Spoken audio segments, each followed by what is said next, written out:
বন্ধুরা, আজকে হবে কাতলা মাছের ঝোল। তোমাদের দেখাচ্ছি। এই দেখো, আলু দিয়ে পেঁয়াজ, গাঠি কচু, কাতলা মাছ ভেজে নেবো আমি। আর এর মধ্যে আছে জিরে, আদা, এই দিয়ে মিক্স। ঠিক আছে, তো আমি তোমাদেরকে আজকে রান্না দেখিয়ে দেবো শর্টকাটে। বন্ধুরা, আমি নুন হলুদ মাখিয়ে নিয়েছি কাতলা মাছে, আর তেলটা আমি গরম হচ্ছে। তো আমি এখন মাছগুলো ভেজে নেব। মাছগুলো তেলটা গরম হয়ে গেছে, ছেড়ে দেবো। ফার্স্টে কড়াইটা গরম করে নিলাম, তারপর তেলটা গরম করেছি। এই দেখো, মাছটা দেওয়ার পরে আমি ঢেকে দিয়েছিলাম এটা দিয়ে। তো এখন মাছটার কালার লাল হয়ে গেছে, আমি নামিয়ে নেবো। বন্ধুরা, তোমরাও এভাবে মাছটা ভাজবে, দেখবে গায়ে তেল ছিটে আসবে না।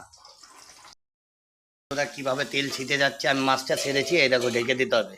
তাহলে তেলটা তোমাদের গায়ে আসবে না এবং কোনো জায়গায় ফোসকা পড়ার ভয় থাকবে না। আমি গোটা জিরে দিয়ে দিলাম। ঠিক আছে, একে একে দেবো, দেখে নেবে। তারপরে দিলাম পেঁয়াজ,